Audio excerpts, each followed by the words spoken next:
Janasena party అధినేత కొణిదెల పవన్ కళ్యాణ్ గారిని రాజకీయంగా మీరు స్ఫూర్తిగా తీసుకోండి అంటూ తమిళగ వెట్రి కళగం అధినేత విజయ్ గారిని ఉద్దేశించి కొంతమంది నెటిజన్లు ఆయన అభిమానులు పెద్ద ఎత్తున సలహాలు సూచనలు ఇస్తూ ఉన్నారు.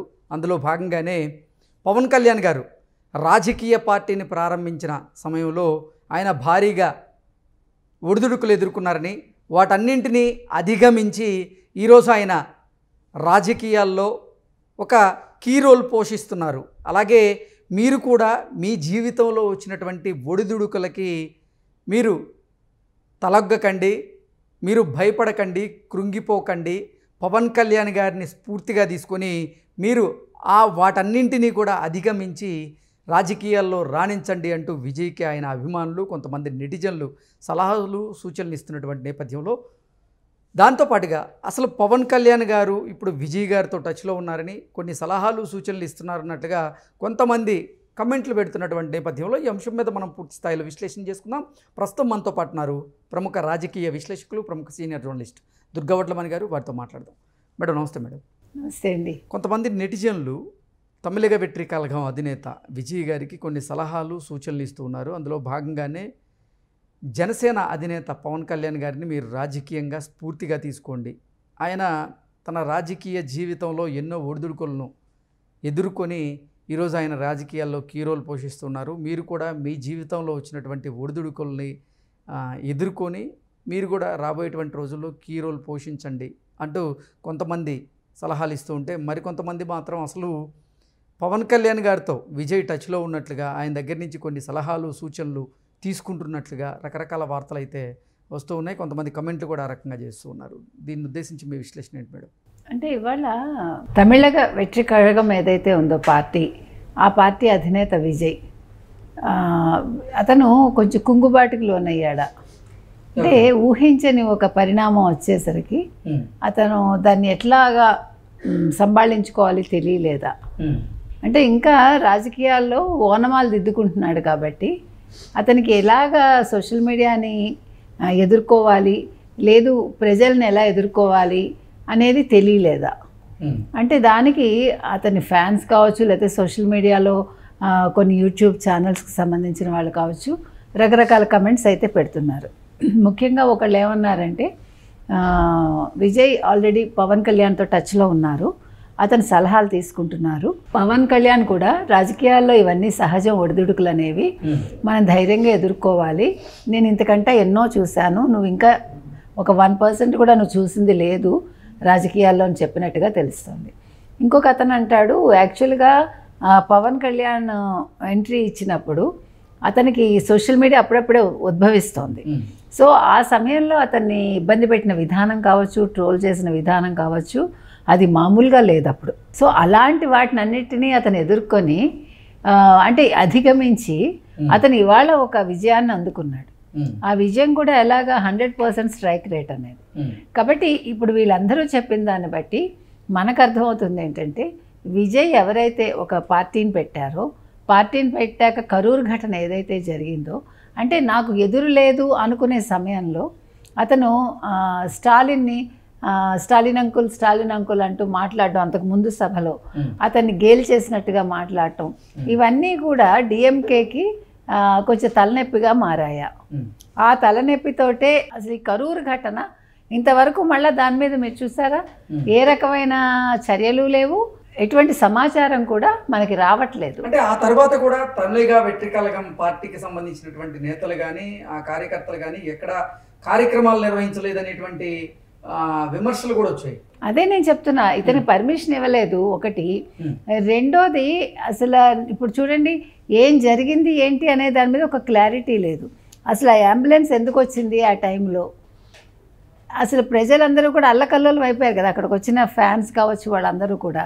స్టాంపీడ్ జరగటానికి అంబులెన్స్ రాక కూడా ఒక కారణం అయింది కదా, అవునా కదా? సో అసలు ఆ తర్వాత ఏం జరిగింది అనే దాని మీద ఇంతవరకు ప్రభుత్వం తరఫు నుంచి ఒక వివరణ లేదు. తర్వాత విజయ్ మీద ఎటువంటి చర్యలు లేవు. ఇంతమంది 41 మంది ప్రాణాలు పోగొట్టుకుంటే మనం చూసాం పుష్ప విషయంలో ఇక్కడ ఏం జరిగిందో తెలంగాణలో. మరి ఎందుకు డిఎంకే సైలెంట్ అయిపోయిందంటే, ఎన్నికల ముందు విజయ్ని టచ్ చేస్తే అది నెగిటివ్ అవుతుందా, నెగిటివ్ ఇంపాక్ట్ కొడుతుందా డిఎంకేకి, దానివల్ల విజయ్కి పాజిటివిటీ పెరుగుతుందని భయపడ్డారా? అంతే కదా. ఇప్పుడు విజయ్ని ముట్టుకుంటే, విజయ్ని అరెస్ట్ చేస్తే అది రాజకీయంగా విజయ్కే బెనిఫిట్ అనుకున్నారా అనేది కూడా ఒక ఆలోచన అంటే అందరిలో వస్తుంది. ఇంకొకటండి, వీళ్ళందరూ రాజకీయ పార్టీలు పెట్టి ఏం సాధిద్దాం అనుకుంటున్నారు? ఎందుకంటే ఒక కారు అనేదాన్ని వీళ్ళందరూ కార్లు లేకపోతే ఇంపోర్ట్ చేసుకుంటున్నారు. ఇంపోర్ట్ చేసుకున్నాక ఇంపోర్ట్ డ్యూటీ ఎవడు కట్టకుండా దాని మీద గతంలోనూ కోర్టుకు వెళ్ళాడు విజయ్, ఇప్పుడు కోర్టుకు వెళ్ళాడు. నాట్ ఓన్లీ విజయ్, ఇంకా కొంతమంది సినీ ప్రముఖులు. నేను అనేది ఏంటంటే, మీకు సంబంధించిన విషయాల్లో మీరు కట్టాల్సిన పన్నులు కట్టకుండా మీరు కోర్టులకు వెళ్ళి మీరు మళ్ళీ రాజకీయ నాయకులు అయ్యి 1000 కోట్లు సంపాదించుకోవటానికి రాజకీయాల్లోకి వస్తున్నారా?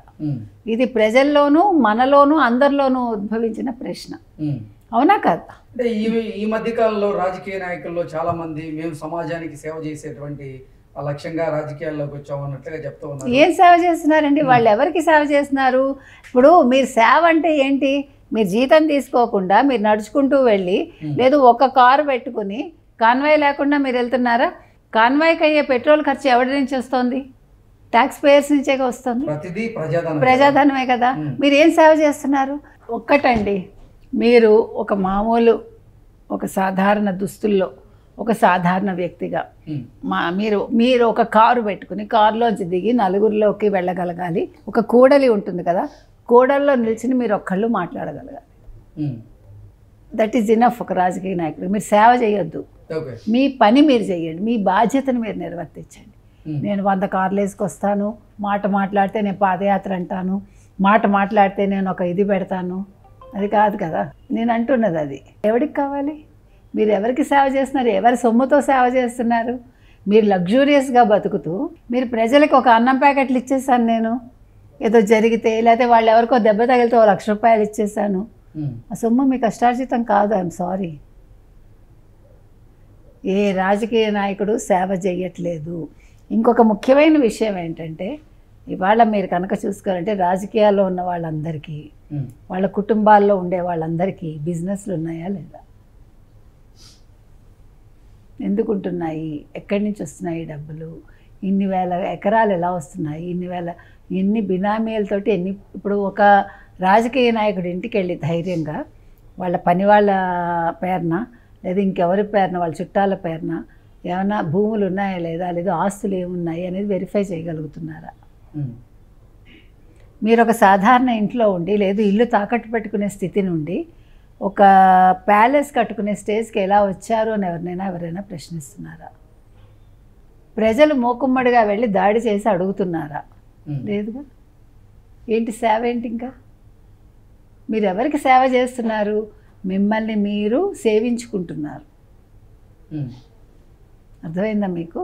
కాబట్టి రాజకీయ నాయకులు సేవ అనే పదం వాడద్దండి, దయచేసి వాడద్దు.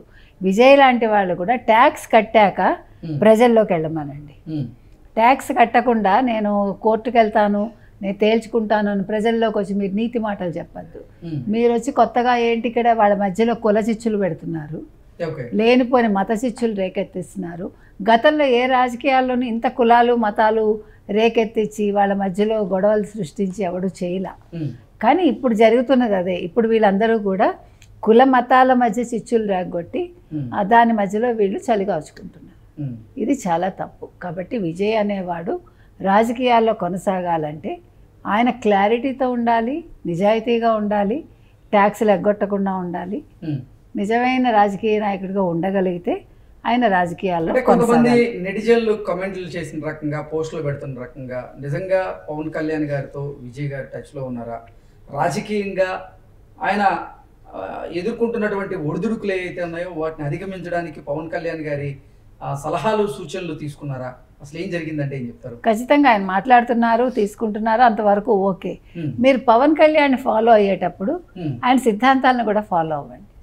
ఇవాళ పవన్ కళ్యాణ్ అనే వ్యక్తి తను సంపాదించిన దాంట్లో అతను దానాలు చేశాడు, సేవలు చేస్తున్నాడు, అతను తన కష్టార్జితం నుంచి ఇస్తున్నాడు ఎవరికైనా. మీరు అది నేర్చుకోండి. అతను ట్యాక్స్లు ఎగ్గొట్టలా, మీరు ట్యాక్స్లు ఎగ్గొట్టారు. కాబట్టి మీరు ఆదర్శంగా తీసుకోదలుచుకుంటే పవన్ కళ్యాణ్ని అన్ని రకాలుగా తీసుకోండి. నేను చెప్తున్నది అది. ఓకే అప్పుడు మీరు రాజకీయాల్లో కొనసాగండి. ఓకే అండి, thank you so much. Thank you.